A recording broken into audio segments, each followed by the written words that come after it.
Hey there, all you cool, epic, awesome listeners. Welcome back. You're now listening to episode 33 of the Cool, Epic, Awesome podcast. My name is Matt, and I'm your co-host. And I'm the other co-host, Joe. And on episode 33 today, we have a pretty awesome lineup of film. I think for us, at least, probably 4 stars and up today. Pretty much, yeah. We're going to start off with Saw X, and then after that, The Creator, which both came out this weekend in theaters. And then on the last episode, you recommended the horrific war movie, Come and See. So we'll end the video with that one. We'll end the podcast with that one. And, in the meantime, we'll discuss some other movie news, a couple trailers we had. Yeah. This episode, we're going to break down our top 10 favorite trilogies of all time, which will be fun. So... Yeah, I guess just to get things started, we could start off with Saw X or Saw 10. For those of you that don't know, this is obviously the 10th entry in the franchise, but it takes place in between Saw 1 and Saw 2. Which I'm like a kind of a huge Saw nerd. I've seen all the movies. And I don't think to it as I am. Right? You broke up a little bit. What'd you say? Sorry. Oh no, I was saying I'm like a pretty big like Saw nerd. Oh yeah, yeah. I've watched all the films. Yeah. And I'm like a huge fan of them. I was saying though, you're like not as big of a fan as I am. Yeah, no. I mean, like I've seen a couple of them, but you've watched pretty much all of them, right? Yeah, I've watched all of them. And also, yeah, I don't know where exactly I cut off, but I was saying that this movie takes place in between Saw 1 and Saw 2. So it's a prequel, even though it's the 10th in the franchise. And yeah, the reason why they did that was to bring back the dude who plays Jigsaw, Tobin Bell. Because he really is like the selling I thought this point. I thought this was his best like performance in any of the Saws. Yeah, it's funny because I'm like rewatching them with my girlfriend now. She actually, for some reason, loves them. She gave Saw 2 a 5-star, which is pretty crazy. But anyways, and yeah, it's funny because they kill Jigsaw. Spoilers if you haven't seen the franchise, but they kill off Jigsaw in Saw 3. And then they went on to make 7 more movies and like had to write in ways for him to still be in it because he's in all the other movies too. Well, what did they say in Spiral? That's not like the only. I think the only one. Well, that's the only one. Spiral's the only one that he's actually not in. That was basically Saw 9. Is he referenced in it or like? Yeah, there's like references to him that there was like this original Jigsaw killer and everything, but he's not actually in it. And then like that just didn't work. So they're like, fuck it, we got to bring him back somehow. And it's just funny because like the franchise isn't that serious, in terms of like writing ways for him to appear. Like in Saw 4, like he's dead, but he's in it the whole time. Like they said that he like left when they're doing his autopsy. There's like tapes like inside his body and shit that like he supposedly left in there for like people to discover like once he was dead. Like it's just so stupid. It's like rewrites in the sequels to figure out ways to keep him like around. Some of the other ones is like, oh, he left like recordings of himself or like it's a prequel or whatever. But the thing about this one that I really respect is like it goes back to the basics. It's just like a Saw story without like the convoluted lore or anything.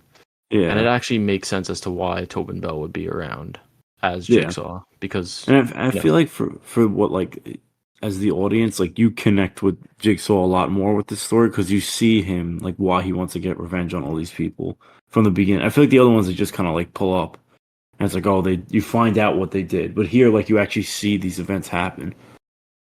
Yeah, it's way more personal of a story for Jigsaw in this because the other ones is just like, oh, these are bad people and he's punishing them. Yeah, but this one it's like people who did bad to him. Yeah, so and like, other people too, technically. Yeah. Yeah, you could go into the plot a little bit about like why he's torturing them if you want. Yeah, so he basically has, I think it's brain cancer, right? He has like terminal brain cancer, and he sees a guy that he's in like in a support group with, and he's had like a terminal sickness, and he's like, oh, like I got this like miracle surgery, and you have to do it like he gave him like the website to go to, and it's like done in Mexico because like it's not approved by the FDA. So he goes and like gives him all this money, and they pretend to do a brain surgery on him essentially, and he finds out that they never did a surgery, and he still has the tumor, and like he's gonna die in like a couple months. So he just essentially just goes after everybody. Yeah. So it is kind of like obviously he's fucked up for like what he does and But you could be like, basically it's hard. The people are horrible in the yeah, he's like forcing people to torture themselves. It's not like he's Yeah. just killing them, you know. Yeah. I did like the traps in this one though. The only thing I was a little disappointed by was they had all this marketing for like the eyeball trap. That was And like it their wasn't biggest even like push. Yeah, a real trap. it wasn't a real trap. It was just like I him like that imagining though. I what he thought that would was do. cool that they like it's kind of like a because you expect that to be like a huge like thing for the movie, and they didn't even really use it. I kind of like how it's like kind of fool the audience a little bit. Yeah, subversion of the audience's expectations. It is. I mean, I didn't like hate it. I was just kind of like, damn, like none of that actually happened, Yeah. you know. But yeah, What did you think so of go ahead, I'm sorry, I forgot this character's name, but she's Amanda. yes, so she is the girl in the bear trap in the original one, correct? Right? Yeah, so in basically in Saw 1, like when they're trying to figure out like who this Jigsaw murderer is, they're like, oh, he's done this before, and they show like previous times that he has like done traps on people, and one of them is the reverse bear trap, which this girl Amanda's in. She's like a drug addict, and she survives. So the whole thing is with her character is like in Saw 2, it's revealed that after she survived that trap, she came back. She was like, "Wow, Jigsaw was right. Like I actually do appreciate my life more." So she comes back and helps him, and then she's ends up being in like Saw 3, Saw 4, all that shit too. So she's back in this one, and it's interesting because you kind of like see it doesn't get revealed that she's working for him until like the ending of Saw 2. So it's kind of like filling in the blanks that oh she was working with him Yeah. like even all the way back then, Yeah. which is kind of cool. And she's a great character. I love like her relationship with Jigsaw too.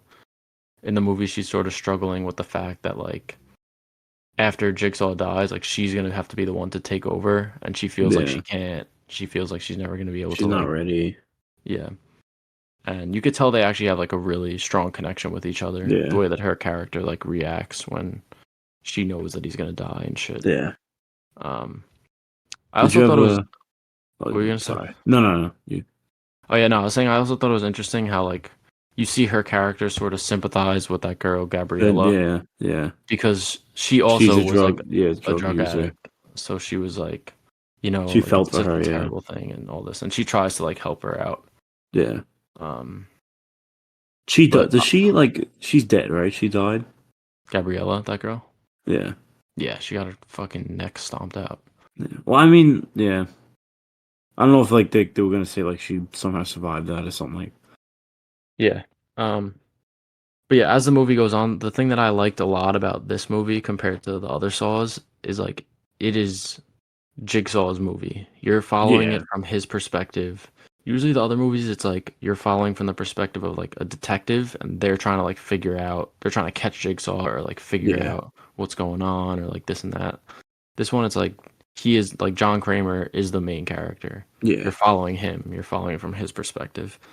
And also like in the like when he's doing all the traps to everyone, he's there. He's actually there. He's like communicating with them himself, talking to them, and Yeah. like going down to the room. I thought that was cool. That was like different than the other movies. Yeah.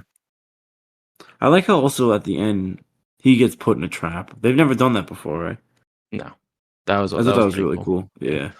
but then in typical Saw fashion, it was like that was his plan all along. Somehow, Yeah. there's always like I don't know. It's just like so funny how there's like plot twist after plot twist, and like they don't even make any sense. Yeah. Like at the end when the girl like pulls the bag of money and then like the alarm starts going off and the Saw theme song started playing. Yeah. I was like getting giddy in the theater. I was like, this is so stupid. But Yeah. I was like loving what I was watching. No, yeah. Um I actually really did like that character though, the doctor, that lady, That lady, yeah. because it seemed like she was just as crazy as Jigsaw. If anything, you could say she's worse. Like she doesn't give a fuck. Yeah, because she killed She's like, Gabriella, yeah, she's willing. who She wanted to kill the kid. yeah, she was about to kill an innocent kid and she Yeah, didn't give a yeah, fuck. Um So I think they're gonna bring her back because she ends up surviving at the end. So Yeah, if this is successful, which it's looking it like it is. is, Yeah, it's already outpacing the creator in terms of box yeah. Had office. 8 million. What was the budget on this? I'm assuming like not super. It was like I think I read it. It was less than 20 million. It was like, and it made 8 million on the opening day. So by the time the weekend's over, it'll probably make back its budget, I would say. Yeah, Um, but yeah, I think they'll bring her character back. It looks like her face got like some sort of deformity on it at the yeah. end. So I think that'll be like a cool thing for her character to What did have. you think of the traps? Because there isn't a lot of traps compared to some of the other movies. Honestly, I feel like there was a good amount, and I thought that they were pretty cool. I'm trying to think what my favorite trap was. Um, Let me think. I honestly like the bone saw one. That Yeah, one was like that was really. one That disturbing. was Yeah, right. yeah, that was really nasty, especially with Yeah. like the her like having to suck the bone marrow out of her leg. I What? was like getting queasy a little bit in that part. Yeah. That was gnarly. Nah, I I didn't was really. like the car cutting through it was getting me queasy.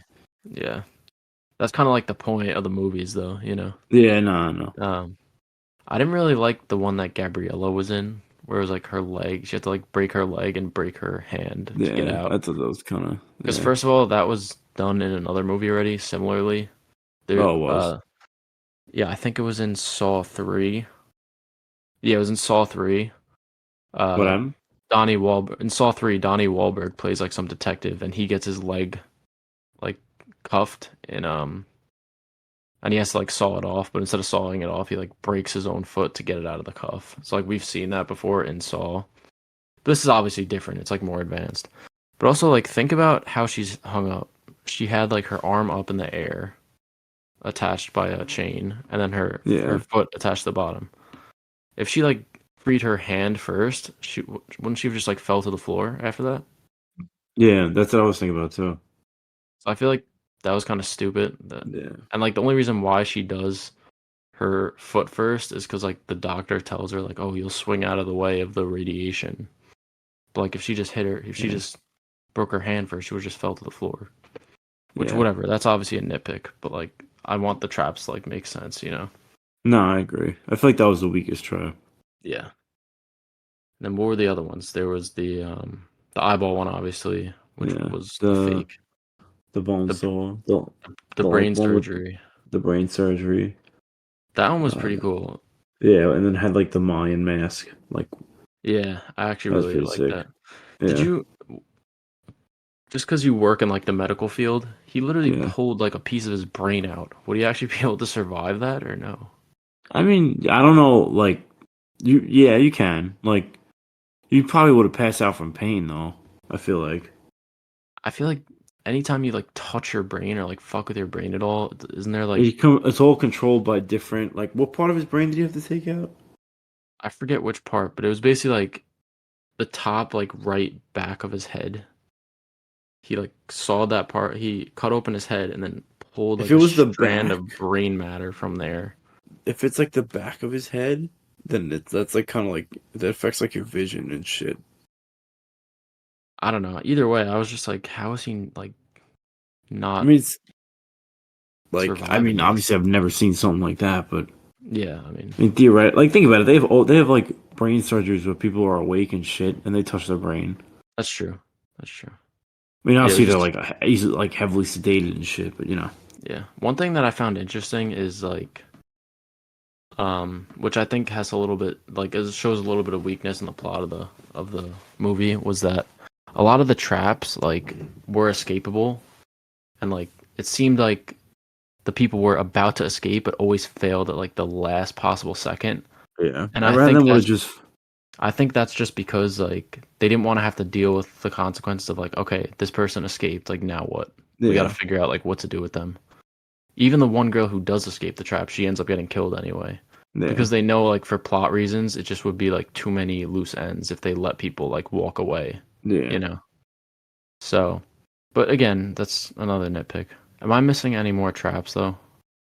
No, there's the bone saw, the radiation, the brain matter. I mean, and then the blood waterboarding one at the end, technically. Yeah, that one was okay. Yeah, that was alright. That But was if definitely his like the most survivable one. yeah, if his plan would have went the other way and like she did end up in there, who would have been the other person on the other side? I guess the dude who came back. Yeah, I mean, all right, I guess because that he makes always knew that he was part of it. yeah, actually, yeah, you're right. Um, but yeah, that was interesting. We got to see like Jigsaw in his own trap, so No, he but kind of yeah, like knew how to survive. yeah, But also, he yeah, was like letting himself die, kind of, because he yeah, knew the person on the other end of that trap was the kid. yeah. So They probably would have made it like differently, where like he was in there and like he'd just make it keep going until one of them died, yeah, or yeah, something along those lines. yeah. But yeah, for my favorite character, um, Jonathan Kramer is like a very easy choice. Like it is his movie, Yeah, and he has like a very compelling story, and I just love him as a character. yeah, But that doctor, that lady doctor who was like insane, she's a close yeah, second for me. And Amanda yeah. was great too, to be Yeah, I honest. was gonna say Amanda's. I mean, obviously Jigsaw was my favorite, but Amanda would probably be my second favorite. Yeah, she's always been like a fan favorite character. But There's now the only also thing that's confusing, like, is she probably looks like way younger at the end of Saw 2 than she does in this. yeah, she does, but Yeah, whatever. It's fine. Like people are willing to suspend their disbelief for that. yeah. Um, Honestly, I'd be down for them to do movies with her. yeah, but the only problem is they kill her in Saw 3 as well. Yeah, So it's like that was the in terms of they should just story, I think. fucking But like start over. they end up bringing back or in this movie, remember the post credit scene? Yeah, the That detective dude, or yeah, whatever. that guy was Hoffman, and he's like from the other Saw movies. I think he starts in either 4 or 5, and he was a detective, and then it turns out, oh, he was working for Jigsaw. But now I guess they revealed he's been working with him all the way since Saw 1, apparently, because he was working with him between 1 and 2. Yeah. So He's what like does a that fan mean? favorite character. I mean, I don't think it really means anything for the lore, but Yeah, I don't know. I also don't really remember what happens to him in like the future. I guess I think he probably ends yeah, up dying, yeah. I but feel like all those people just usually end up, you know. yeah.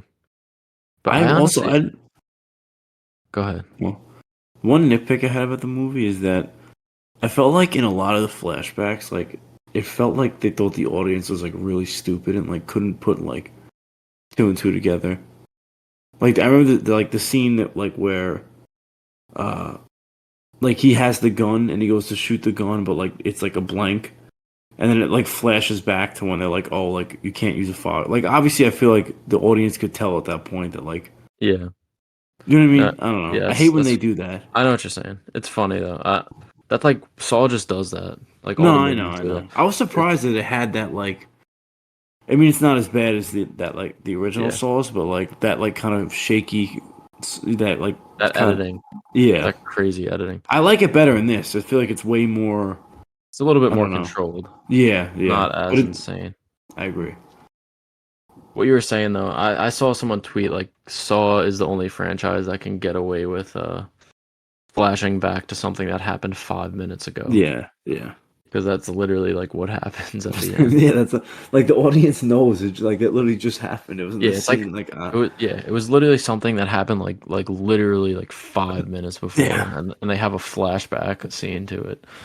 It was I mad don't know if funny. I'm nitpicking, but I was like, bro, like Yeah, it was like the last ones, especially there was like two scenes that they flashed back to. That I was like, oh my god. Like I yeah, understand. and also yeah, one other detail that I noticed was like towards the end, Jigsaw randomly had like this black shit all over his hands, and then it's revealed that it's because he removed like the gunpowder from the the bullets. Bullets. So it's just kind of like little shit like that. Like when you go back to rewatch it, you'll start noticing shit like Oh, that, which is kind yeah. of cool.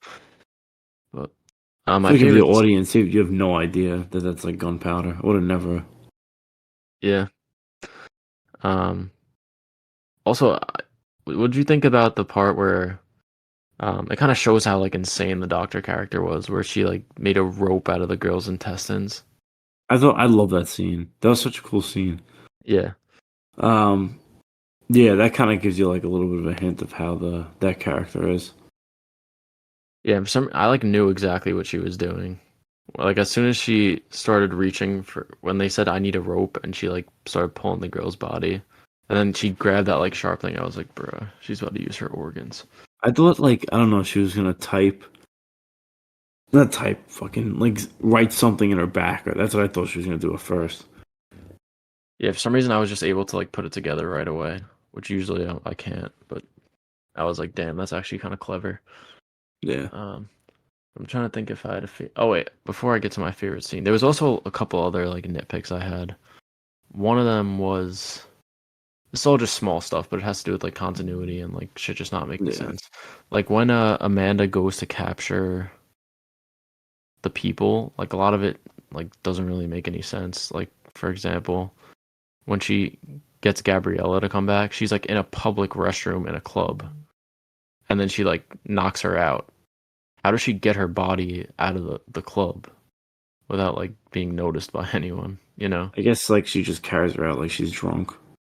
Yeah. I mean, again, it's like nitpicky, but it's Yeah. just like I don't know, It's just like little shit that I kind of stuff noticed. I just fucking like whatever. Yeah. I can overlook that stuff. Yeah. You know? But yeah, I guess my favorite scene, I kind of mentioned it before, is just the what's it called? The bone saw. I just really Yeah. love that trap.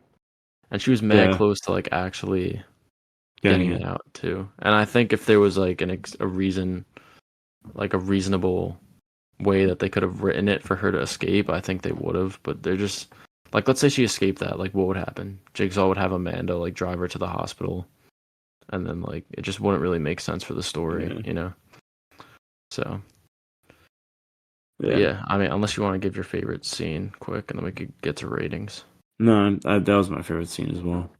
The bone saw as well. Yeah, yeah. Because that one, that was what grossed me out the most. And I feel like that's none of that stuff really bothers me. Yeah, especially But because that, you like see it in real life. yeah, like Obviously, not that severe, but no, I know, but you know, you see a lot of crazy shit. But that I don't know. That was made my stomach turn a little bit. yeah. But all right.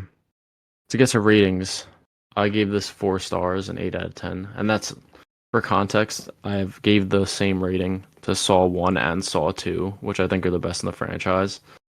So this is probably, if I had to rank it amongst them, it's probably like either second or third. I don't think it's as good as the original, but it's very close. So Really, yeah, I don't see. know. I think it's the best Saw movie I've seen in terms of like just like a movie in general, like just overall. Like, but has the best story in my opinion. Yeah, would you give it as? Would you rate it? I gave it a 3.5. I mean, I gave the original Saw a 3. Okay. I gave it a 3.5. So 7 out Yeah, of 10. you're not alone in that sentiment, though. A lot of people are What? saying this is the best Saw movie. I think it is. And Rotten Tomatoes is like insane. It has like fucking like Yeah, 87% or 87%. something. I mean, it's a good story. Even the original Saw, I think that's the highest rated Saw, and it has a 50%. Yeah. And this has an 87. Kind of insane. Um, yeah, it's crazy how good horror has been recently. Yeah. People are going to look back like at the 2020s, but like all the good horror movies that came out. Mm-hmm. I mean, it is still kind of early. We're only in Yeah. 2023, but there's been a lot of good shit. Think about it. Yeah. So, all right. Closing statements on that. But yeah. I guess I'm hoping that this does well enough for there to be a Saw 11, and it looks as if there's going to be. It So looks like hopefully it's probably going to happen. Yeah. they can figure out some way to write Jigsaw back into it, but we'll see. Whether that's through flashbacks or, for honestly, they might as well just pull the he has a twin brother who actually died card. I wouldn't even care at this point, and just make the twin I brother mean, the new Jigsaw. Like yeah. it's so stupid, but like I actually just wouldn't even care if we could get Tobin Bell back. But alas, How old is Tobin Bell?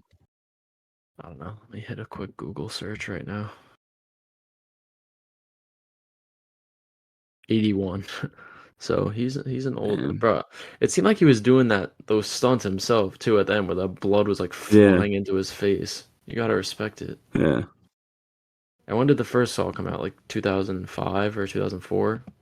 So he was like 60 Something something. like that. Yeah. So, all right. Well, we'll see where they go with the franchise. Yeah. But all right. So to move on, like I mentioned earlier in the episode, Think about how many like older horror franchise kind of got like revitalized. We have Saw, Evil Evil Dead, Dead. I mean, you could count like the Halloween, I don't know if you Halloween. The I was gonna Exorcist. say The Exorcist, but I was gonna say like the Predator franchise technically. Oh yeah, that's true. I feel like I'm missing more. Hellraiser. Hellraiser. I mean, I haven't heard anything about. How did that do, like viewership wise? I don't think it did great because I feel like they would have Yeah, announced the follow up by now. But yeah. I know it I did mean, like there's also like the writers, that shit going on. yeah. I actually saw something recently. I don't know if the source was any good, but it said that like Prey 2 is in development, which is like I did see that as too. yeah. So, but I kind whatever. of wonder. I kind of like. If they do Prey 2, I kind of hope it's like a completely different, like time period or something, yeah, or like some yeah. But different like setting or something like that. the only problem is I feel like that the final girl in that movie is like very a lot of Yeah, people liked her, so I no, I think they're liked gonna her as well. try to bring her back. Yeah, I mean, I wouldn't mind like seeing another story with her. Yeah. But anyways, we can move on to the next movie. Yeah, So, we had these two major releases in theaters this week, and I was telling you, Joe, like starting from like now, basically, there's gonna be like 2 to 3 things releasing every weekend for us to yeah, see, which is kind of crazy. I'm not Because like complaining. there's like shit coming to streaming too, because a lot of the awards contenders are like coming to streaming as well, which is kind of Yeah, weird. Like May, December is that's the trailer that we posted. That's like one of the only ones. But yeah, anyways, I'm getting off track. So yeah, this weekend we saw the Creator, which is Garth Edwards' sci-fi epic.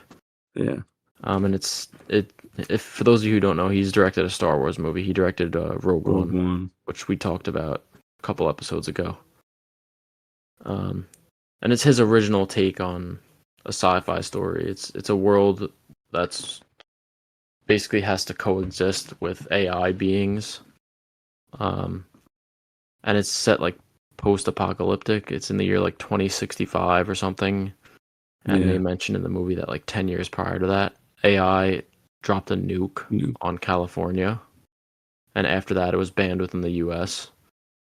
But other countries didn't ban it. So I think in this movie, it's like Southeast Asia they go to. yeah, Or maybe just South Asia, I don't know. But they still really fuck with AI. Like they have AI in yeah. the police force. They have just like AI You could citizens. tell there's like a lot of influence from like the Korean War, like in terms of the setting and stuff like that. Yeah. And it's not that it's an alternate history, but it's like an alternate future kind of. Yeah, and like Asia basically unites. I'm assuming. Yeah. Um what's it called? So yeah, so basically the US is sending in troops into Asia because they're trying to find the person who's like the father of all AI. This person Yeah, named Nirmata. And then apparently there's this super weapon there that's gonna like be able to end the war. So the US goes and it turns out this weapon is like a child. It's basically like an AI child. yeah, And then, you know, it's sort of you could tell from the trailers how it's gonna go down. Like one of the soldiers is gonna like start caring for the child and like whatever. So yeah.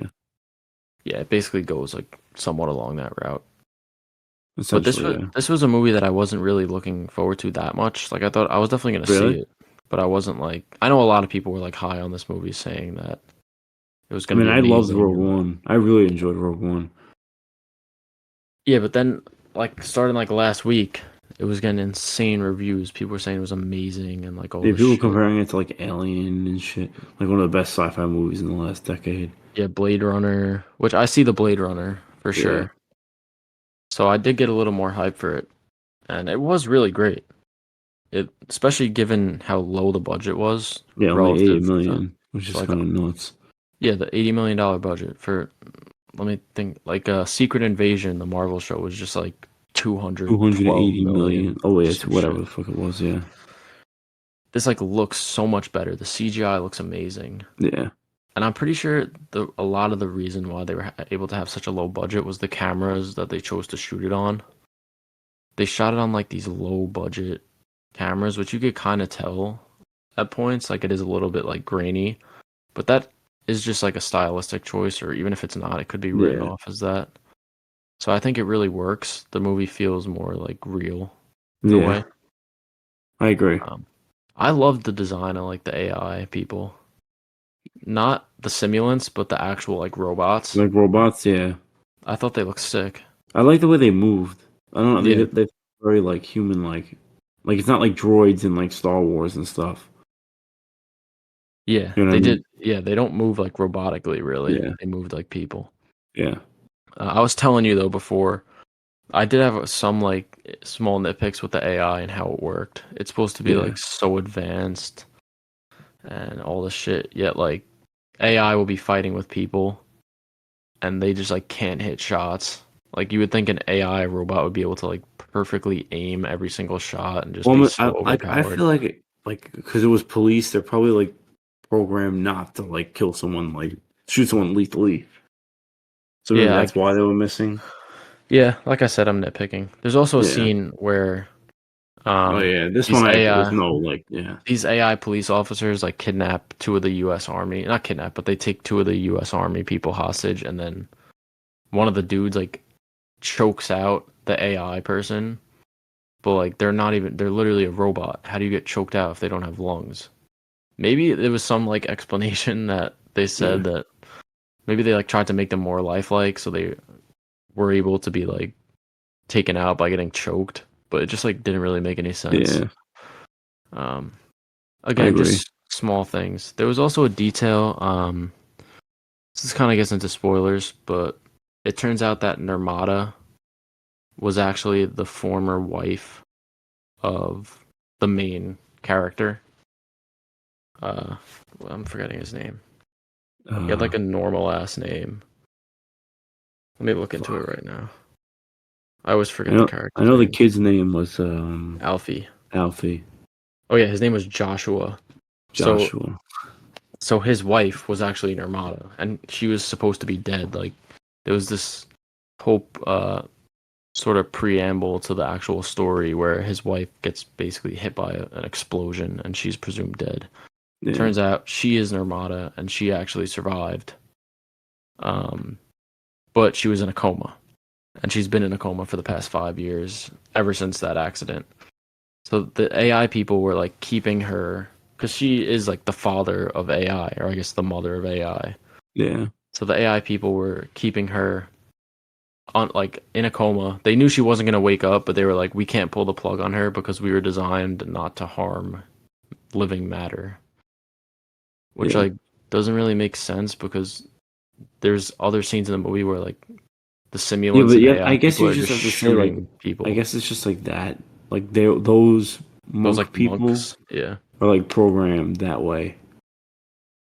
Yeah, I guess.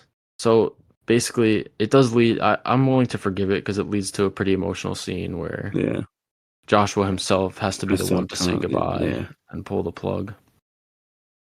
It also was revealed this was a really cool um aspect that I liked.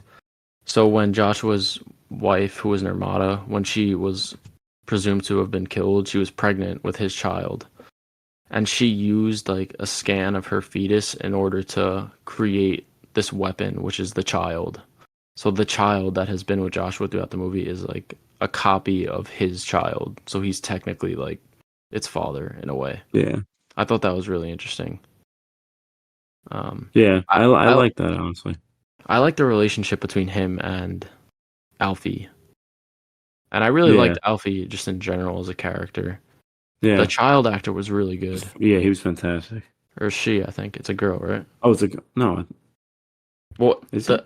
Alfie is a girl. They refer to her as a girl. Oh, they do. Yeah. Let Honestly, me couldn't see. tell. I'm gonna check on Letterboxd. Yeah, it's a little girl that plays Oh, Alfie. Um, yeah, she does kind of look like a little boy, but they like throughout the movie they address her as a girl. yeah. So yeah, the reason why she's such a powerful weapon is she has the power to like control robotics with her mind, and she's like super advanced, and she's able to grow more unlike and like learn more than the typical AI. Yeah. She's like more advanced or whatever. And I guess, using like the fetus to help build her, it's like the fetus, grows very quickly and whatever. So I guess that's how Nirmata was able to do it. Yeah. Um, I was like really, really loving the film up until that point where Joshua has to flip the switch and let his wife die. After that, like I feel like a bunch of random shit just like started happening all at once, and it was kind of like getting muddled a bit. Yeah. I mean, Like he has to dip. Joshua escapes, and somehow they just like randomly are able to get to get on a flight that like goes to the moon, and like they don't explain like how they were able to get tickets or like what the fuck I happened or figured like like Josh would just fucking it was just pass like it a or lot whatever. of shit was just No, yeah, I happening. know. It was. It And was. All right. so yeah, so basically what happens is they have this giant mothership in the sky. This is the real people like humans in the Mm-hmm. US. Who the US are basically like the villains in this. Yeah. Um they have this huge ship that is ready to like launch missiles on all of Asia to like destroy all these AI people. And basically like if the AI people can destroy that ship, then that basically wins the war for them. Yeah. So Alfie and Joshua go up there. They put bombs on the missiles up there and then basically blow the ship up. But because of whatever, like the door got jammed on the escape pod, Joshua has to stay up there and sacrifice himself. And then Alfie goes down and survives. I did really like the ending Yeah. shot. Did you like that scene between them? Yeah, it did have a lot of emotion. And I was gonna say, like John David Washington, who plays Joshua, I think he was fantastic in this. And Yeah. for those of you You've who been a don't hater of know, him. Yeah. yeah, I don't like hate him, but you know, he's Yeah. he's Denzel Washington's kid. Like he randomly just started appearing and getting like main roles. Like one of his first ever roles was like the leading man in a Christopher Nolan movie. So it's just like an obvious nepo baby. Not that he was like Mm-hmm. bad or anything, but you know, Oh yeah. but he was in this. He was really good. So I guess he's sort of like developing as an actor now, which is great. Yeah. Um, How old but is yeah, he? he's got to be in his 20s. I'll look Yeah. it So up. he's young, right? Let me see. John David Washington age. Oh Jesus, he's 39.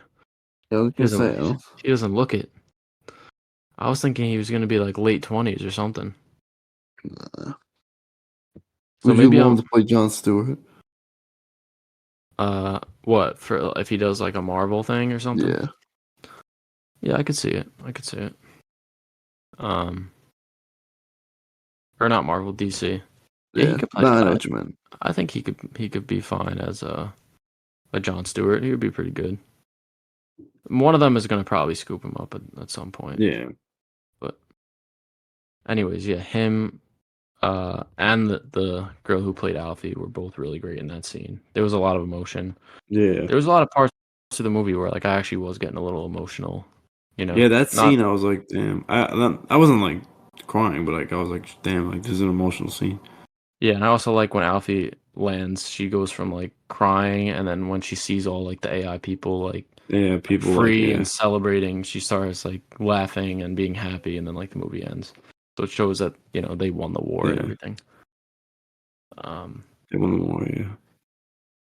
I think the story overall was just really, really great. There was a lot of cool like world building stuff too along the way, Yeah. with just like little details of donate your donate your likeness to be able to be used on simulation. AI. Like Yeah. little shit like that was just cool, just to show more of like how this world works and how it operates. Yeah. I like how the AI like it's actually revealed that the nuke was a human error. Like it wasn't even like the AI that did it. Yeah, they said it was a coding error. So and the Yeah. humans are the ones who wrote the code, but they're not willing to like take accountability for it. And people always want like someone to hate. Blame. Yeah. So, I know a lot of people are gonna think that this is like how a future could potentially look with AI and like how advanced it will eventually get, but this didn't seem like something that was realistic to me to happen. Like, not that matters. Like, obviously, it's science fiction. But if you're going to tell a story with, like, AI, especially nowadays with how, like, prevalent it is, there's always going to be, like, the thought of, could this actually happen? I don't think AI is going to get, like, that advanced. People are just using it to, do homework and shit. To, like, make, write essays or, like, make pictures of, like, Chica naked or something. Like, I don't think that it's going to ever get to a point where AI can be like functioning on. Yeah. I don't know. Like, I guess it could potentially happen, but like the way it was being shown in this movie was like they had AI just like flipping burgers, like AI robots, making burgers in like a fast food restaurant or like on a factory assembly line. Like, I don't think that it would ever get to a point where AI are basically replicating humans in real life, in like every conceivable way. I feel like they wouldn't like want to. Like, why would they even want to do that? Humans, or why would AI want to? Like, why? Like, what would the AI? What would like? Well, it would be because it was coded to do so, I guess. Yeah. But I don't know. Again, it's just like a small thing, but you have to like take into account that like AI is not that sci-fi. It is something that is happening in real life. But anyways, it's just it's interesting. No, it is. Let me think if I have a favorite scene in the movie. I really liked the scene where they had like those suicide bomber robots. Yeah, I was just gonna say, and Alfie's able to stop that one on the bridge. Yeah, that was a great scene. The ending shot is really good. Yeah, the ending was great. I even like the little preamble where you sort of get like a feel of what's going on. Like how that huge ship operates, and then when they launch the missile down. Yeah. Yeah, there's a lot of cool scenes. If I had to choose one, it would probably be the one with the with Alfie stopping like the suicide bomber AI. Yeah. And there's Alfie, some beautiful like there's Alfie. No, I was gonna say Alfie's probably my favorite character overall. Yeah. But what were you gonna say? Something about the cinematography? Like the cinematography is so good in the movie. Like there was so many shots. It's just. What was it shot? Like where was it shot? Was it shot on location or like was it? I mean, obviously, like a lot of it couldn't be on location just because of like the city that they were in was not. It's not a real city. No, well, like I'm talking more like the natural geography of the movie. I don't know exactly where it was shot, but I'm assuming it looked like Korea or Vietnam or something like that. Yeah, I'm assuming it was real places. If anything, maybe altered with CGI, like adding in like structures or whatever. But yeah, it did look great. A lot of people have been saying like how fantastic this looks, and especially with the low budget. Yeah. Do you prefer this or Rogue One? I feel like I'm gonna be a sucker and say Rogue One just because, like, the IP of Star Wars is just so like cool. That I mean, both like they're both very good. Honestly, this probably is a better story overall. But I don't like the whole like I don't know. It's just Star Wars, like the whole appeal of that. You know what I mean? Yeah, I think I prefer this one more than Rogue One overall. Yeah. I mean, it's close to me. Yeah. I posted on Instagram though earlier on my my actual Instagram. This is in like my top 20 of the year. I think I have it as like number 16. Yeah, it was really good. So it was very good. Yeah. But yeah, to get to ratings for it, unless you have anything else you want to add. No. Yeah, similar to Saw, I gave this a 4-star, 8 out of 10. I just love seeing like original sci-fi IP, non-IP movies coming out that rely on more than like, cameos or like pre-existing knowledge of characters or locations or whatever to like, be great. Yeah.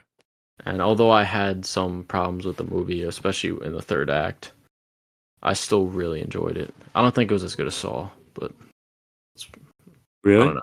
Yeah. Oh, I think there's a lot better. Like in terms of like quality of movie, or just in terms of, like how much I enjoyed it, I guess. Oh, okay. Oh, yeah, that's fair. Because this is what 8 times the budget. Yeah. So in terms of quality, it's obviously going to be higher. But yeah, would you rate it? I gave it a 4 out of 5, so 8/10.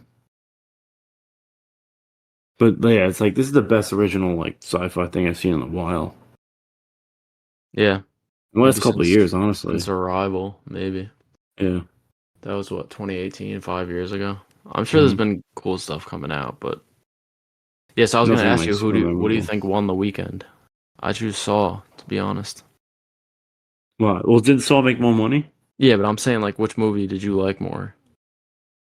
But I guess you already said that you like the creator. I mean, like I don't know. It's close. Probably I like Creator a little bit more. Yeah, I'm a sucker for the Saw movies though. So, but all right, well that'll do it for that. Yeah.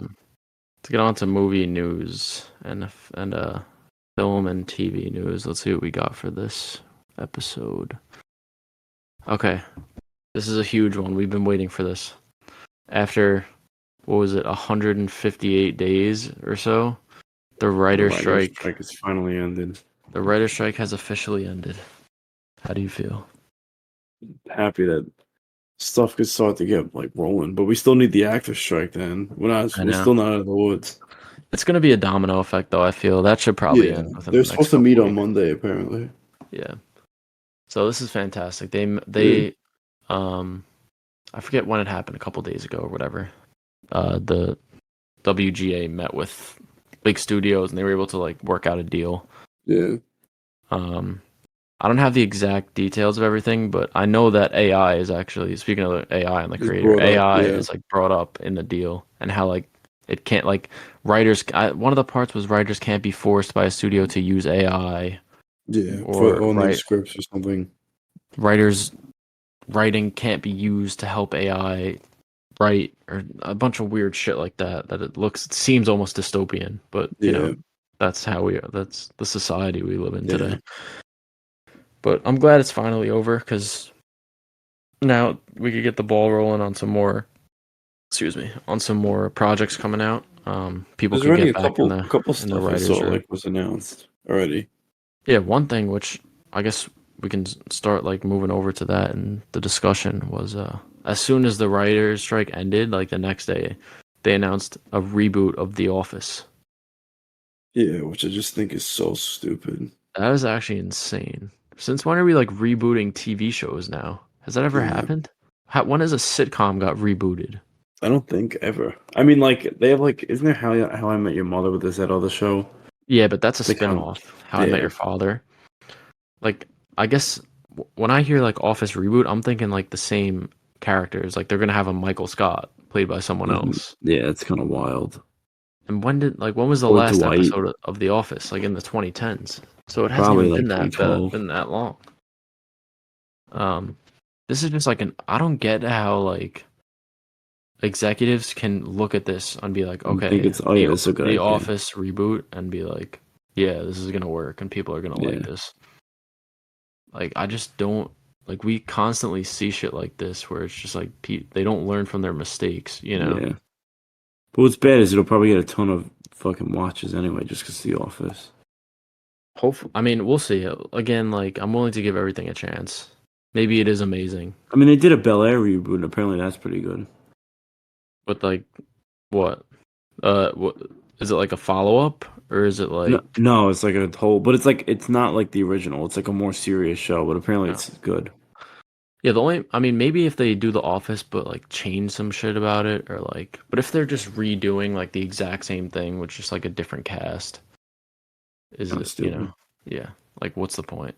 Yeah, and I wonder how like the original actors feel about this. Well, if they're gonna be brought on, at least as like fucking like creatives producers or creative, I don't know. It's whatever. I don't know. Interesting. Yeah. Interesting and pretty sad overall. We'll Did see you once. see, What? there was another, excuse me, another like project announced, but it was like a DCU project. What? I missed It was it. like Strange Tales or something. Oh, I And saw apparently that. the guy Isn't that who, just speculation though? no, I think Or... it was like confirmed today. Oh. And that guy who's playing Mr. Terrific is like involved. He's like signed on to be in it. Yeah, I did see that, but I saw that today, but I didn't know like how legit that was. I think like Variety confirmed it. Hold on. I think it's being annoying. Yeah, I'm trying to find it on Twitter. I don't even know what to look up. Yeah. I'm just looking. I'm gonna like discussion film. Yeah, I don't think Discussing Film posted it though. That's why I was like thinking, You is just it look up even? DCU. But yeah, whatever. What is that going to be about? Just do you know anything about like that? No. Tom King's Strange Adventures. Oh, Strange Adventures. Yeah, it just says rumor though. I thought I saw something was It says confirmed today. rumor, a TV show or movie adaptation of Tom King's Strange Adventures is in early development. Eddie Gathegi is also signed on to reprise his role as Mr. Terrific. And this happened before the SAG strike, apparently. This is just a rumor. Yeah. I mean, isn't this like one of the characters he's been hinting at, or like stories? Maybe. I mean, I don't really like to talk about rumors too much on just because you know. Unless I like thought it was confirmed today. I don't know why. So. No, it's all good. But yeah, we'll see. I mean, even bro, honestly though, I don't even give a fuck. Even if that was confirmed, like Strange Adventures, like who cares, bro? But what is that? Do you know anything about that story? No, to be honest. I don't even know anything about Mr. Terrific. I know he like is into tech or something, but he's basically just like a smart, like I don't know. All right, kind of like a tech genius, that type of thing. Well, if anything comes out about that, like officially, we'll talk about it. Yeah. But another big thing that happened was we got the reveal of who's going to be taking over. Well, not who, but we got to hear the new Rick and Morty voices. Yeah. And people had like speculation of what they were going to do. Were they going to be like different voices? Were they going to try to mimic what they did previously, or like how they were going to make it work?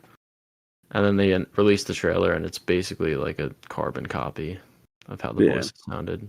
Which I'm fun. It's like, Yeah, for those of you who don't know, like Justin Roiland, who was, I don't know if he was like the showrunner or something, but he voiced Rick and Morty, and he had like, they had these iconic voices. But he basically turned out to be like a creep weirdo who was like sliding into like underage girls' DMs pretending to be Rick and shit. Very like, weird, yeah. Just like weird shit. He's like a creep. So obviously like Adult Swim was like, fuck off, and like kicked him off the show. But I guess in his head he was like, oh, they can't replace me, like this and that. And then this comes out and it's like his voice is so mimicable that like you can barely tell the difference, to be honest. Yeah. And if I didn't know any of the controversy going on and I just like watched this trailer, I wouldn't even be able to tell that they were new voices. Yeah, no. I mean, there's like certain moments you could kind of tell, but nothing like really crazy. Yeah, the interesting thing is though, they said they're not going to reveal the voices until later on. So that could mean either like one, they're like notable people that like they're trying to keep it a surprise, or it could be that they're just complete randoms. I think there's no way it's AI. Nah, bro. You don't think so? Can you imagine the backlash they get on that? Yeah. People are already like getting so tight about AI taking jobs. We're talking about like the two leading characters of a very popular TV show. Yeah. Like, I feel like it's gonna be like just like voice impersonators, people that like just sound just like him. Yeah, it might just be randoms. Like, there's random people on TikTok that are just like can do like the Rick voice amazingly. And I think that's the best route for them, honestly. Yeah. But I don't even watch Rick and Morty anymore. I just thought it was interesting to see that they decided to go that route of just not changing the voices at all, you know. Mm-hmm. But all right, and then to move on, one other piece of news that we had was that it turns out Miramax is actually shopping the rights to the Halloween franchise for either film or TV. And the front runner is A24, which is insane. Kind of interesting, yeah. Because it's a big IP, like Halloween, Michael Myers, but it's going to be done by a studio that, you know, actually puts effort and cares about the stories that they tell. A24. It's one of the hottest studios now, especially for horror. It seems like it's going to be a TV thing, though, from what I was looking at, and it's not going to be for film, which will be a fresh take, first of all, because, like, obviously there's never been a Halloween TV show. Yeah. But also, like, we just had this last trilogy, so they might want to, like, give the movies a little time to breathe. Well, they could just do, like, a standalone movie. Yeah, they could. Also, I think A24 is developing the Camp Crystal Lake series as well. Yeah, it's like a prequel to, I don't know, something. Like, it's like before, it's like right after he died or something, I don't remember. Yeah. So maybe they could have the Mike Myers versus Jason deathmatch on TV. The Peacock verse. The Peacock Horrorverse. Yeah. Yeah, I just thought that was, like, really cool. It's not who you would expect to be going after the rights, you know? Because A24 doesn't really do, like, IP like that. I can't even think This would be their biggest, like, IP, right? I'm assuming? I don't even think they've done any IP. Yeah, not that I could think of. But we'll see when we hear more news about that, because it's, like, really interesting to me. Yeah. And then, in other news, we gotta mention something about Marvel here. Right after the writer's strike ended, also, it was revealed that Marvel was taking pitches for their X-Men movie. They were gonna have writers come in and pitch stories. Which is interesting for a few reasons. One, Marvel, to the general public, is kind of going to shit, so it could look like all right, we got to bring the X-Men in because, like, people fuck with the X-Men, so, like, we got. I don't think it's that, honestly, though. Another interesting thing about it is, like, it says X-Men, not like X people or like mutants, like people thought it was going to be, and I think that's huge that they're deciding to keep the name. Who thought that? Bro, the whole thing was that when Kevin Feige was announcing the movie, it was going to be like the mutants or like mutants or something. He would never say X-Men. And people were like, "Oh, the name is outdated and shit." But, like, I think it's either or. I like both titles. It doesn't bother me. I think that keeping the name X-Men is important because of, like, you know, the brand awareness and. I mean, it doesn't really. Like, a movie titled X-Men and a movie titled Mutants, if they were the exact same movie with a different title, like, the X-Men movie would make more money. Or isn't there a team? Oh no, the New Mutants. Yeah. But yeah, they said that they're looking to have a writer hired by early 2024. So that would put the release window in. It's not going to be till after, maybe. At least after Secret Wars. Yeah, but I guess it's cool that they're just acknowledging, you know, we have the X-Men. We're gonna make a movie. That is pretty cool, honestly. But yeah, it's not anything to go crazy about because it is gonna be years away still. Yeah, no, we have a while. Another thing that was announced after the writer's strike is they're making a movie about the Oceangate submersible incident. Yes. Which is like, bruh. Kind of insane. Like, how long has it been? Like, literally months, and they're already making a movie about this tragedy. It's like, I mean, it's not to, like, compare tragedies or anything, but in the grand scheme, it's not that insane. Like, it was like 5 people, but still, obviously that's awful. Like, I just feel like there's no need to fucking make a movie. You know what I mean? It's crazy how fast the turnarounds are on these movies. Like, I got to see Dumb Money a couple weeks ago, or 2 weeks ago. I don't think that happened. Right? That happened like that happened like 2 years ago, right? And that's the story about how the GameStop stock was, like, driven up by these Reddit people. This happened during COVID, and the movie's already out. So this is something that happened 2 years ago, and they already made a movie about it. Yeah, it's like crazy.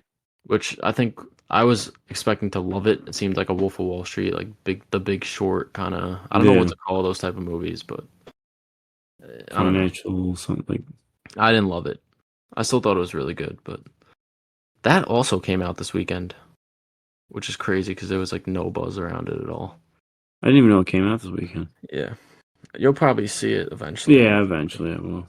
But yeah, so this Oceangate movie, like what actors would like sign on to do this shit, bro? Like, People that like need a role, like desperate to be in anything. I saw someone on Twitter was saying like, you know that Robert Pattinson rom-com that he's in. Yeah, or not maybe not a rom-com, but like a romance, where it's just like a normal ass movie, and then like at the end, it's just like it's revealed that he works in the fucking Twin Towers. Yeah, and it's like on September 11th. Yeah, so people are like, oh, they should do like it's just a normal ass movie, and in the end, he's like, oh yeah, I'm just going on the submarine now. See you later. That would honestly be a better movie than whatever they could come up with. Bro, what could they even like make? Like, it's not like there was some crazy shit happening like on the submarine. They just like went down, and then like it randomly just imploded in a split second. Yeah. Like, I mean, they're gonna have to lie and say like they just ran out of oxygen. That's what I'm assuming.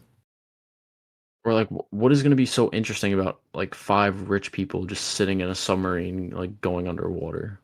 Like, I guess maybe there's like a decent script behind it, but who knows? Yeah, who knows? You never know these days. We'll see what they come up with. Yeah. And all right, so before we get to our top 10 list for this week, there was one trailer that came out, which I briefly mentioned this movie before, but it is for the Netflix film May December, starring Julianne Moore and Natalie Portman. Yeah. It is going to be an awards contender. And for those of you who don't know, Natalie Portman is my favorite actress. So I've been looking forward to this movie for a while. The basic plot of it is there's this woman who had an affair with she's like a professor, had an affair with one of her students or whatever. It was a big scandal. And like years later, they end up still together. So they want to make a movie about, like that story and what happened. So that lady is Julianne Moore, and they hire an actress who's going to play her character. That woman is Natalie Portman. So the movie is about her. It's about the actress basically living with the professor for a while to sort of like figure out, learn more about the story and figure out like how she is as a person, just so she can, play her better. But it seems like it's going to be some sort of like thriller where maybe like Natalie Portman's character like tries to fuck the guy or something, or it seems like it's gonna go down that route. Yeah, but it seems really good. The trailer's amazing. Yeah, and it looks like both Natalie Portman and Julianne Moore are putting on great performances. The dude in it also, there was a lot of buzz about his performance. Apparently, he's incredible in it. And this is a guy who's, I don't really know much about him, but he's from Riverdale apparently. So any of you CW Riverdale lovers out there, let me look up this kid's name. Hold on.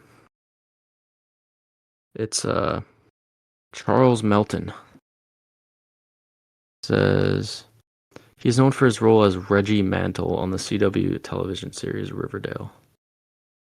So apparently he has a fantastic performance in this. We'll see. Well, it comes out December 1st. I think a lot of movies are coming out December 1st. Yeah, I don't know. I guess that's a Friday. I can't think of them off the top of my head, but I think you're right. And the new Godzilla comes out. There's a couple. Yeah, there's a couple other things. But wait, yeah, what'd you think of the trailer though, overall? I liked it. I mean, like I just watched it before, so it's pretty fresh, but I thought it was pretty good. Yeah, it seems like it's gonna be like a cool thriller story. So we'll talk about it though. As long as there's not like too much shit that week when we have to record, we'll try to talk about it. Well, that's one that we can watch from home and like everyone could watch, because who the fuck doesn't have Netflix? Yeah. So, but all right, that's really it for movie news. So yeah, we can move on to our list for this week, which I recommended last episode. And I chose for us to do our top 10 favorite trilogies. which should be a fun one. I think I have a pretty good list, and I'm curious as to your picks. So, oh yeah, I guess I'll start things off. So in 10th place for me, I had Sam Raimi's Spider-Man trilogy. I think you're gonna agree with me on this, that there's a lot of superhero movies on superhero trilogies on this list. I'm surprised it's that low for you, damn. Yeah, because Spider-Man 2 is like my favorite one. Spider-Man 1 is obviously great, but then like you have 3, which is kind of like the black sheep of them. Black sheep, like, Venom, like the black sheep. Yeah. But yeah, I'm joking. But yeah, so just because of how weak the final installment is, which I feel like a lot of times is the most important film, it doesn't rank as high on my list. Yeah. It's still great, very nostalgic, and I love Tobey as Spider-Man. Sam Raimi is one of my favorite directors, so yeah. Yeah. So what'd you have as 10? For 10, I actually had the Shrek trilogy. I know a lot of people probably forgot about that, but I mean, the first two are first two are really good. The third one's not so good, especially 2. I slept on that, or I forgot about that. Yeah. But I don't think Shrek the Third was that great. I don't really remember. No, it wasn't. The first two were made good. Yeah. Yeah, that's a great pick, bro. To be honest, I have an animated trilogy also on here, but it's not that. I mean, if Spider-Verse is probably would be on here if it was out, probably. Yeah, for sure, it definitely would. Yeah. So yeah, in 9th for me though, I actually had the Guardians of the Galaxy trilogy in the MCU. Yeah. It's not my only MCU trilogy. Spoilers, but I forgot about the Guardians trilogy. Fuck.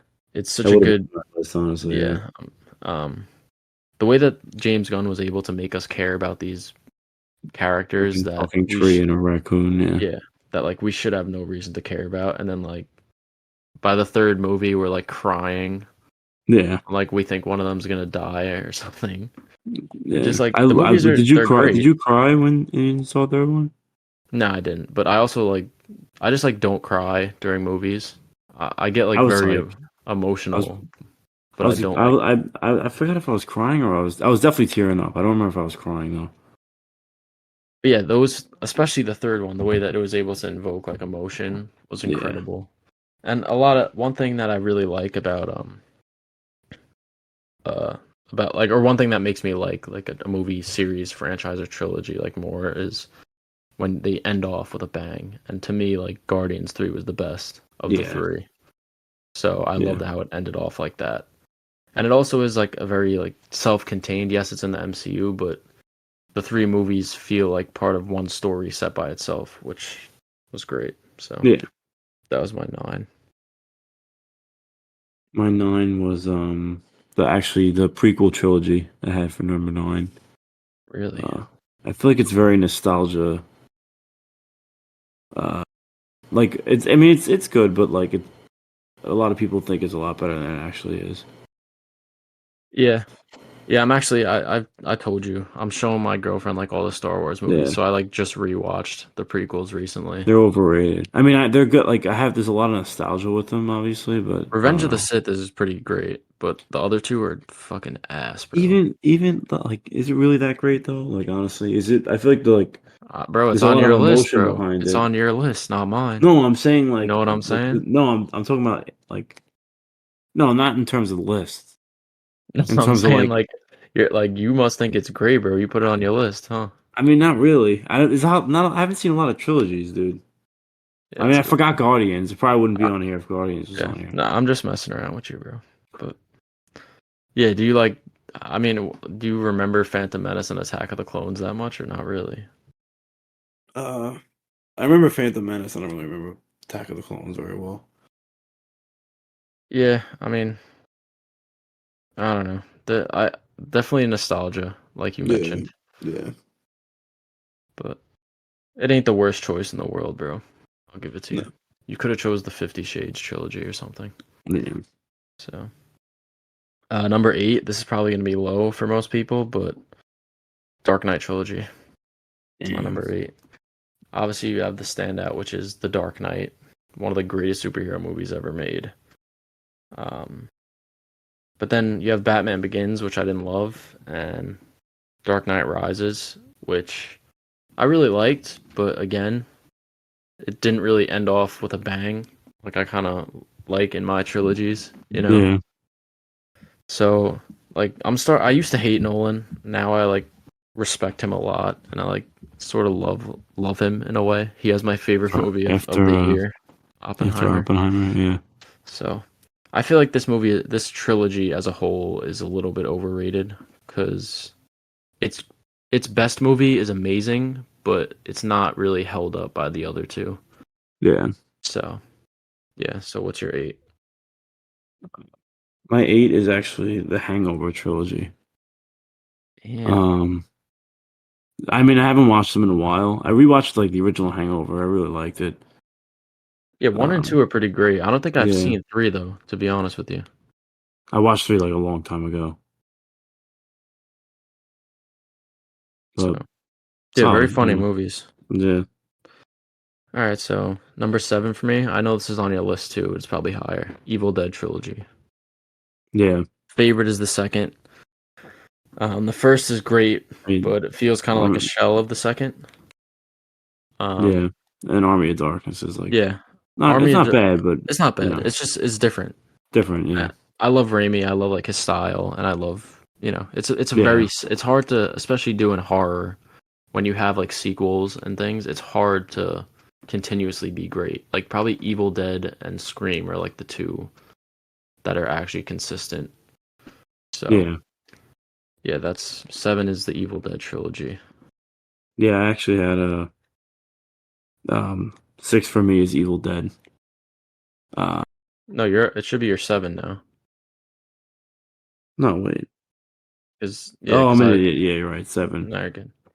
But yeah, I had Evil Dead. I mean, obviously, like Evil Dead 2 is probably one of my favorite movies ever. But I think there's a lot more. There's better like trilogies out there than this. I'm a little biased. Yeah. Yeah.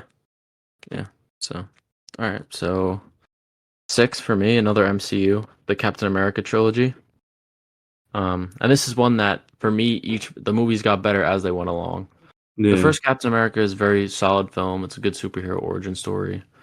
Then you have The Winter Soldier, which is the second film, which a lot of people say is the best MCU movie, but Yeah. I don't. I think it's really great, but I don't think it's in that top upper echelon. Mm-hmm. And then you finish off with Civil War, which to me is in the upper echelon of the MCU, and that is one of my favorite MCU movies. And there's such great character development for Cap, for him like at the beginning being like this, this Boy Scout, and he loves the U.S. And then at the end, he's sort of like rebelling against the government, and it takes him on this great journey. And of course, you have the whole spectacle of Civil War. It's the first appearance of Spider-Man in the MCU, and there's like all these other heroes. And I think it's definitely one of the better trilogies in the MCU as a whole. So yeah, that was my 6. Yeah. My 6 was actually the Iron Man trilogy. 1 and 2 are obviously like 1 is one of the best superheroes ever made, and more for I guess like the cultural impact of it because at the time it wasn't that like Yeah, that was 2008. That was before superhero movies were really crazy. I mean, obviously like there was Spider-Man trilogy before that, but this was like Iron Man was like a kind of like a lesser known hero. But yeah, I mean 3 obviously I didn't really enjoy that much, but 1 and 2 I feel like are just such like staples in terms of like the impact of the movies, Yeah, I think 2 was weak though. Honestly, I feel like that's. I mean, it is. But also it introduces Black Widow too. Yeah, like there's a lot of like key moments in that. Yeah. All right. So now getting into the top 5. Number 5 for me is the Toy Story trilogy. That's right. It's better than the Dark Knight trilogy. I said it. That's kind of crazy. Bro, we're talking about, and my favorite of the 3 is Toy Story 3. I can't even lie. Really? Yeah. I remember seeing that in the theater as a kid. So much emotion. That's when I cried in the theater, bro. When we thought the toys were about to get incinerated. Yeah, that was like getting me a little bit. Toy Story is like Pixar at its best. the first movie was like generational in terms of 3D animation for the time. 2 was iconic because it introduced like a bunch of other characters like Jesse and others. I don't know what's her horse's name, whatever. But what? Her horse that got introduced as well. Oh, fucking. I don't remember. I have no idea, honestly. Yeah, but anyways, a lot of people like 2 better than 1. Yeah. Which I honestly do as well. But my favorite is 3. You get Lotso pulling up. It's like such a great story. You think he's like this awesome bear, but he's actually like a dick. The toys are about to die, and technically this is a quadrilogy. Yeah, I don't know if that's the right word, but they have 4, and I know they're making 5 now, right? Yeah, but I'm saying like the first 3, and Toy Story 3 was a great way to cap it. Like Andy gives up his toys and like he's able to move on, but then of course they wanted more money, so they had to make number 4. Yeah, no. Toy Story 3 was like a movie that impacted me a lot when I saw it. It was like I don't know, it was just crazy, and it was like one of the most. I remember that theater experience so well because like we went with all of our like cousins and shit. We had like 2 or 3 rows in the theater, all packed out to see it. Was I with you when I saw it? Yeah, I think so. That was actually like pretty dark. I remember being. I mean, we weren't like young, but we were like younger when we saw that movie. Yeah, I think it's still all of them hold up really well to this day. Yeah. So. Yeah. All right. So my 5th place is the Toy Story trilogy. My 5th place was actually the Raimi trilogy. I mean, the first 2 are like, again, like fantastic, and I think if Raimi was allowed to have like full control of what was going on in the third one probably would have been really good too. But the studio intervened and everything. But still, I mean, 1 and 2 are fantastic. Yeah, and I talked about it before as well. It's a lot of like nostalgia because those movies, first one came out in what 2002, and that was like you were like 3, so it was like when we were growing up, they were coming out, Yeah. So I wonder if they didn't force them to like put Venom in it and shit, like what the third Spider-Man would have looked like. I don't know. It probably would have been because 2 was so great. So if they would have just let Raimi cook, But took it away. Yeah. So number 4 for me, I actually have the Spider-Man Home trilogy, which might be an unpopular opinion, but I love Tom Holland as Spider-Man. He probably is my favorite overall. I think he does the Peter Parker thing great, and I think he does the Spider-Man thing great as well. Yeah. I also like how he's a high schooler. He looks like a high schooler. He feels like a high schooler. The problem with the Raimi movies is like it's a grown man pretend schooler, like you could tell, which is like it's a small thing, but I think Homecoming's great. I think Far From Home is overhated. I really like that movie. I think Jake Gyllenhaal is great in it. And No Way Home, like I can't say enough about. It's one of my favorite movies ever because it dives deep into that nostalgia stuff, like I was talking about with the Raimi's Tobey Maguire Spider-Man coming back, and it works as a legacy sequel where you bring back these old characters, but it also works as a movie about Tom Holland's Peter and his journey having to lose May. And another thing I really like about the trilogy is, in terms of superhero trilogies, it is different because it serves as this trilogy is Spider-Man's origin story, basically. Most of the time it's one movie. This is like you see him grow and develop into Spider-Man over the course of 3 movies. Yes. Which I think is a really cool concept. By the time the third one ends, he's like ready to like, be on his own and be Spider-Man. Yeah, it's cool, yeah. And now it's honestly exciting to see where like it's gonna go now. Yeah. So yeah, that's my 4. So what do you got? For 4, I actually had the same thing. I had the Watts trilogy. Yeah, I kind of just said a lot about it. So yeah, you pretty much summed it up. All right, but you got anything else to add? Anything I missed or no? No. All right, so summed it up. Yeah, my number 3 is the original Indiana Jones trilogy. So that Really? is Raiders of the Lost Ark, Temple of Doom, and The Last Crusade. These are movies that I rewatched semi recently, because like obviously the fifth one came out this year, and I like forgot how amazing they are. My favorite is The Last Crusade, but like Harrison Ford is just so great as Indiana Jones. The movies are nostalgic, but they also just hold up well as like action adventure movies. It's mad funny how like he cares so much about like that character of Indiana Jones, but like doesn't give a shit about what the fuck's his name? Solo. Han Solo, yeah. Yeah, because I don't think he likes the fans and like how weird and crazy like Star Yeah. Wars fans are. You ever see the thing of him like they handed him like the Lego Millennium Falcon, he just like throws it on the floor. Yeah, I've seen that. So foul. Yeah, and there's ones where like I've seen him in an interview where they were like, "Were you a Force ghost in like episode 8?" And he's like, "What the fuck is a Force ghost?" or something. Or he's like, "I don't give a fuck." Or it's just like, but anyways, yeah. Harrison Ford as Indiana Jones, iconic. The character's iconic. The music. He cried at the premiere, right? Yeah. And also these are films made by one of the best filmmakers of our time, Steven Spielberg. So yeah, I think it's up there with the best of the trilogies. One thing I want to mention before you say your number 3 is, I don't want to catch any flack for this, but Lord of the Rings did not make my list. That's an honorable mention. I actually just don't like those movies very well. Yeah.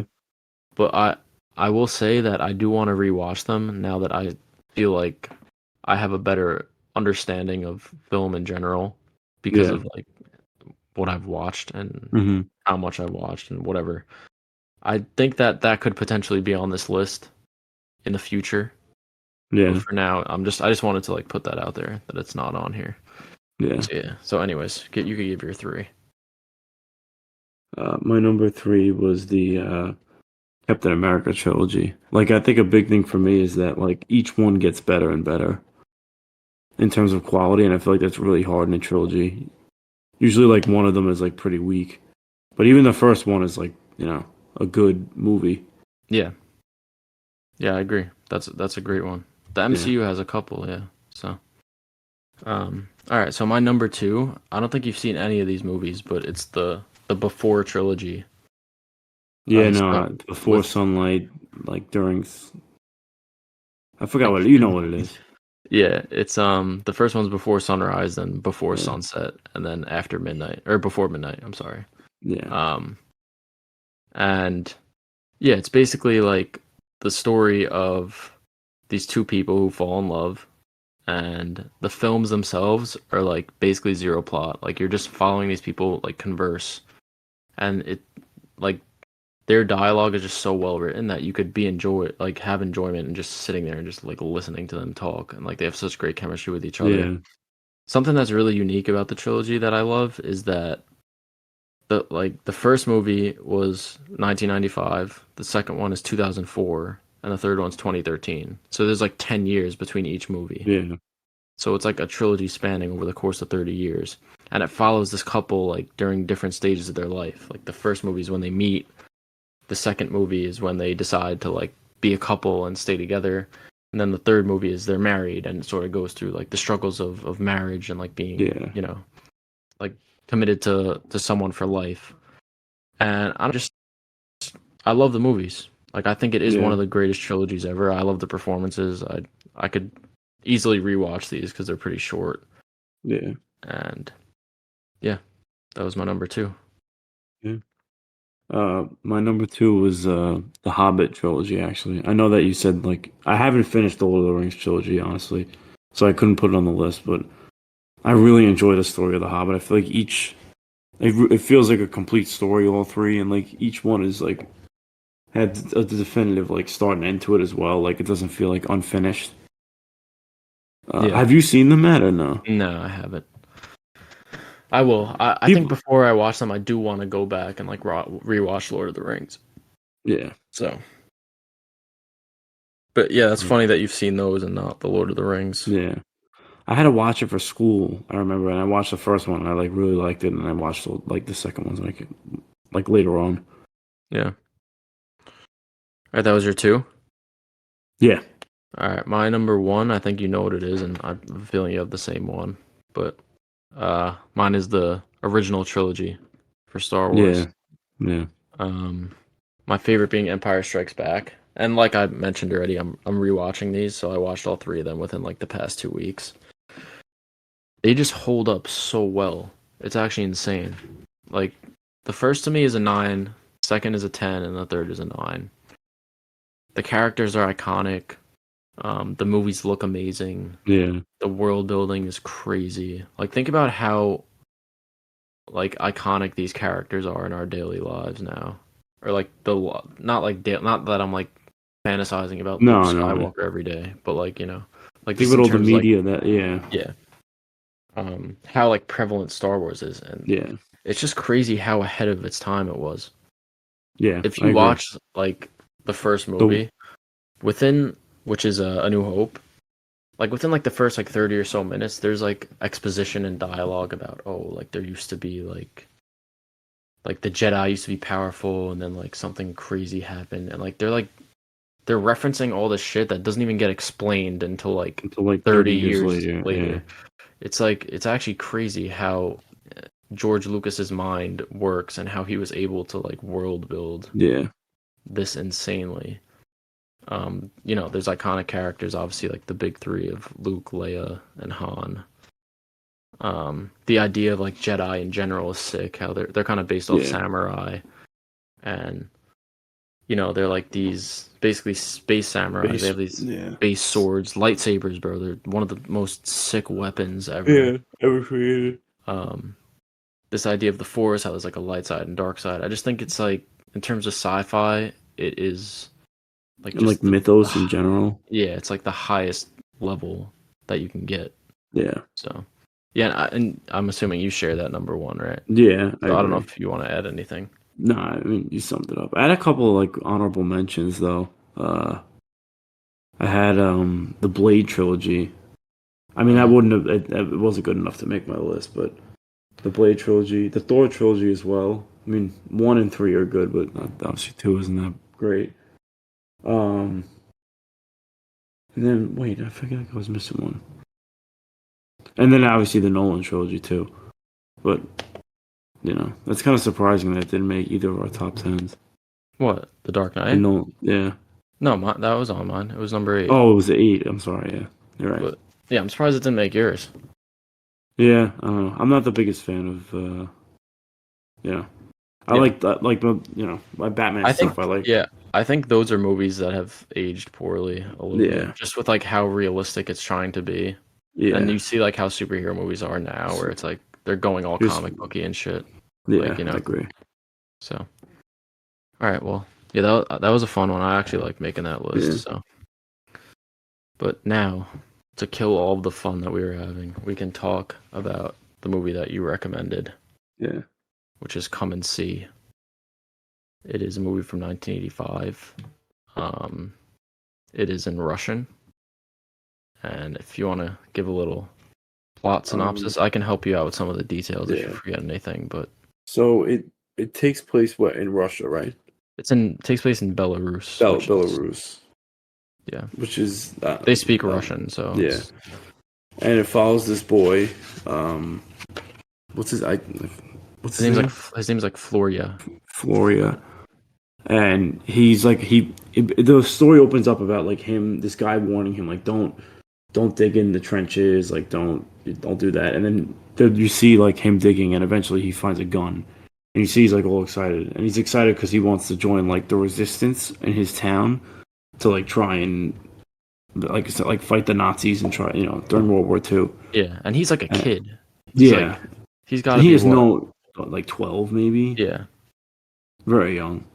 And his mom is like very angry at him, and you could tell like she's very upset, just crying that he's going, but he's like happy about it, like he's excited, like he doesn't realize, Yeah, he doesn't understand like the horrors of war. Yeah, it takes place in World War II, and he's also him and his family are Jewish. So, yeah. But yeah, it is one of the most like horrific depictions of war in film that I've ever seen. I know when we did our top 10 war films a couple episodes ago, this was number 1 for me.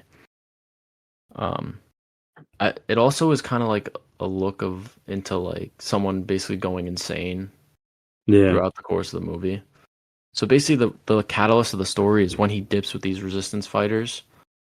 He ends up getting separated. I forget what happens for whatever reason. They He goes don't back. get back, yeah, like from Yeah, the raid or something. he goes back with this girl to like his hometown, and like no one's there.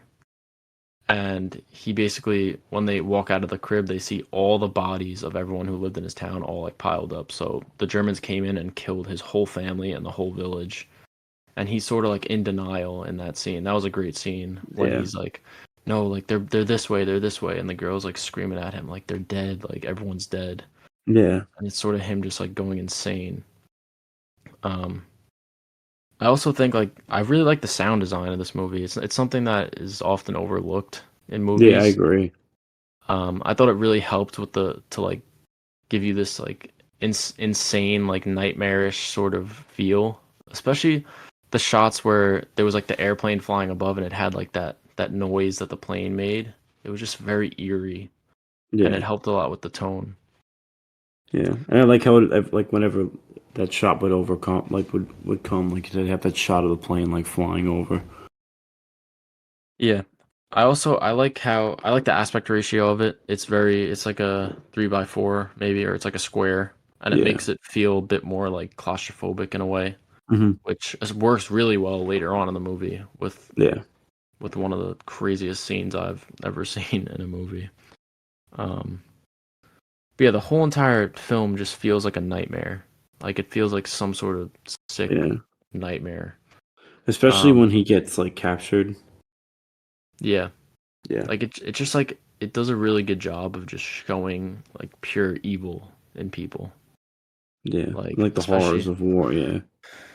yeah, and just to talk about the scene that I'm referring to, it is my favorite scene in the movie, and not because like I like watching it, but just because I think it is very powerful. Is he ends up getting captured by the German soldiers, and they like just Yeah. kind of like bring him along, and they go to this village of Jews, and they put all of them into a barn, and they're like, all right, like we'll put only the kids in there, and like all the adults come out. So they get, but like none of the adults are gonna leave their kids in there. Yeah.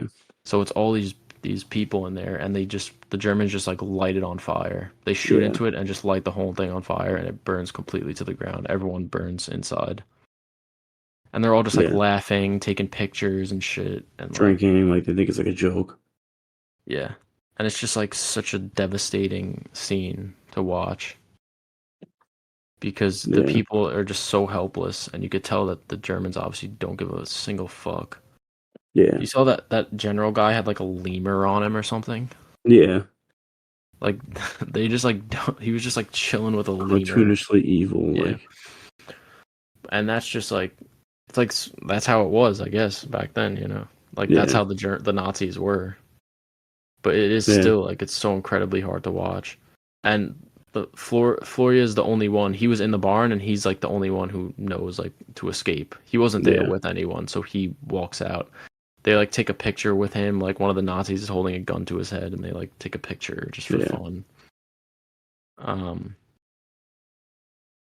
there's a lot of like behind the scenes stuff too that I find interesting about this movie. They actually Yeah. used live ammunition during a lot of the scenes with guns, which is Really? yeah, That's kind of insane, yeah. which is like why a lot of times like especially Floria, who's a kid, like his reactions seem so genuine. Yeah. That part where he's with the cow and the cow gets shot, like they actually killed a cow on Did screen, they which is tell them they were gonna do that? I don't know, but it is pretty fucked up. Yeah. Um, but yeah, there's a lot more like behind the scenes shit. If you look up the movie on IMDb and just go down to like the trivia section, there's Yeah. like a lot of like details on in there about how the movie was made. Yeah. Um, yeah, and to me, I know you recommended this, but to me, it is one of my favorite movies ever, just because of how powerful it is. Yeah. I know a lot of people talk about movies and they're like, "Oh, like watching this is like an experience." That like this is the movie that I actually feel that with. Like it's Yeah. hard to explain or describe the movie. You just kind of have to experience it. I agree. Do you think it lived up to all the expectations that I was setting for it? Yeah. Like it's just like such a dark, disturbing movie, and like the kid act. How old was the kid when he made this movie? I don't know, but he must have been like an early teens. Yeah, You could right. tell by how he looks. I mean, That is kind of crazy. he's obviously like he's the best character. Yeah. But he's really like the only important character. Did you have a favorite scene in it or no? Honestly, this is gonna sound like stupid, but I like the scene of when he's like first like walking in the woods, like and when they leave to go attack, and they leave him there, and he steps on the eggs, and he sees that he kills all the birds, and he like starts crying, and it just kind of shows like how like innocent he is. Yeah. Before when you see him at the end of the movie, and he like steals the cow from the guy, like he just like doesn't care, you know? Yeah, it's like shows how corrupted he was. Yeah, how he been, you know, what war did to him. Yeah. And he's like actually insane by the end. Yeah, You could tell there's a lot of shots where it's like basically a zoom in on his face where he's like the focus. And especially towards the end, you could just see in his face like how like fucked up he is by that point. yeah, But yeah, I mean, there's not much to really say about the movie for me at yeah. least. I just would recommend just checking it out. It's like 2.5 hours long, but it honestly does go by pretty quick. I didn't feel like bogged down No, by I the agree. runtime Yeah, really, which usually I kind of am. Um, it is an experience. I would recommend everyone to watch it because it shows like how horrific war can be. hmm So yeah, I guess I think I'm ready to give it a rating. Unless you wanted to add anything else. No, I mean you summed it up. But all right, so I gave it a 5 star, 10 out Mhm. of 10. Pretty rare for me, Yeah, but this is one of my favorite movies of all time. I think it's one of the greatest movies ever made. yeah, Um, so yeah, that's basically it for me. What did yeah. you give it? I gave it a 4.5. It's about 9 out of 10. Uh, Definitely probably the best war movie I've ever seen. Um, and there's not really much wrong I could say about it. Does anything really like hold it back for you, or it's just like just I don't not a know. 10? Like you just feel It's like it's not just a 10. I'm not a big like war movie person, so like I mean obviously for me to give this a 4.5 is like really good. I don't know, I don't really enjoy war movies that much. Yeah, that's understandable. Yeah. So, all right, well, that wraps up episode 33. Yeah. Let me go to our Q&A. Let's see if we got some questions really quick. Okay. So we got a question from at joe.cavelli who Hey. asks, he just says simply, Wreck-It Ralph versus the Hulk. I'm not sure if that's a question I or feel like if it's it's a just question. or if it's a threat or a statement, but I'm gonna take it as a who would win. Jack and the Hulk. Yeah, I'm gonna have to give that one to the Hulk. Yeah. I haven't watched Wreck-It Ralph, but I feel like he's the type of guy who would get the Hulk really mad, in my opinion, Yeah. which would make him get violated. So I do have to check out Wreck-It Ralph, though. I hear it's a great animated film. You haven't seen Wreck Ralph? No, I haven't. No. So since you've seen Wreck-It Ralph, you think he stands a chance or what? Um, Not really. I mean, like he's on the same scale in terms of like he like jumps around and shit. Like same way as the Hulk, but I just think the Hulk is like a lot stronger for some reason. All right, yeah, I'm gonna give it to the Hulk as well. Yeah. And then from at rob.imperado, thanks for the question. Oh yeah, thanks for the question, Joe, by the way. And also at rob.imperado, thanks for your question. He asks, where does Saw X rank in the Saw franchise?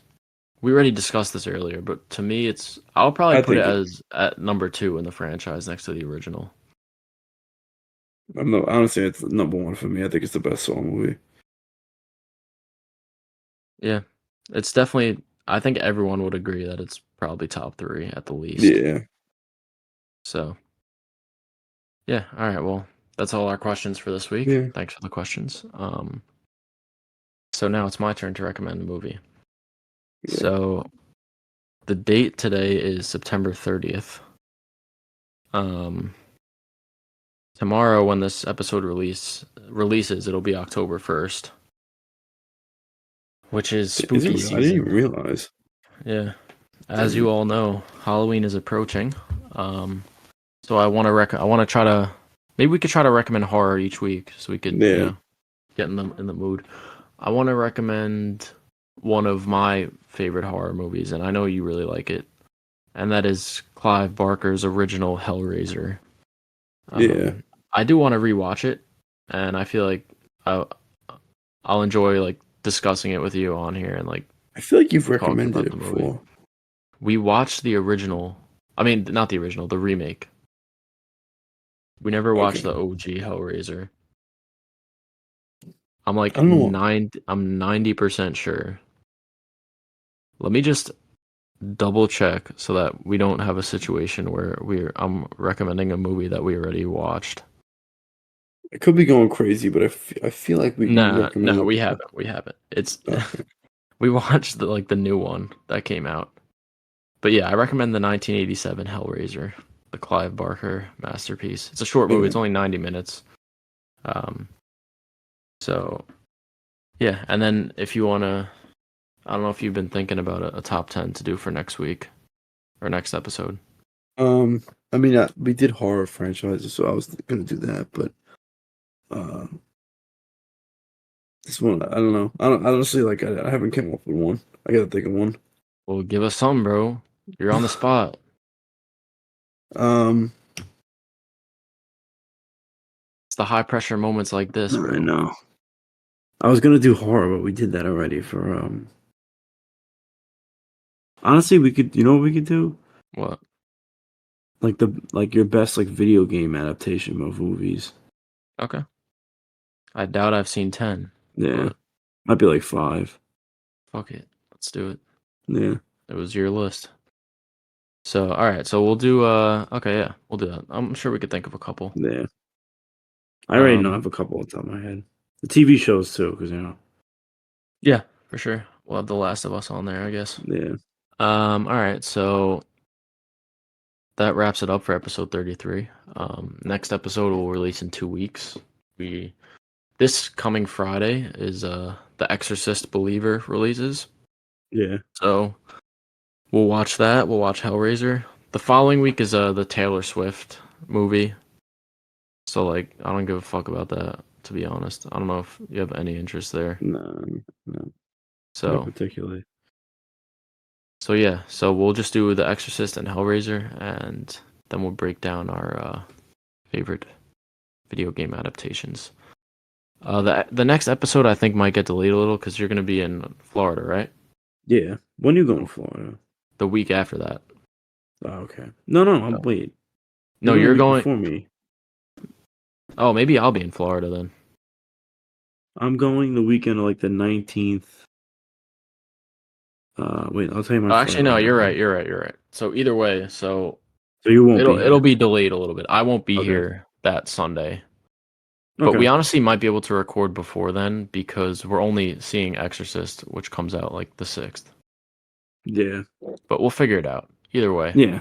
We'll update you guys on the Insta of, you know, our release schedule. So if you're still here, thanks for listening. Yeah. Follow us on our socials. Check out our Letterboxd. Our Letterboxd is a good place to see other movies that we watch besides what we talk about on the podcast. So it's a great resource. I'm pretty behind, but I'll be catching up eventually. Yeah, it's a great resource to just discover other movies. Yeah, we got a couple like cool lists on there and things. So yeah, definitely check us out. The link tree's in our Instagram bio. So, anyways, thanks for listening. We'll be back in 2 weeks for episode 34. See you.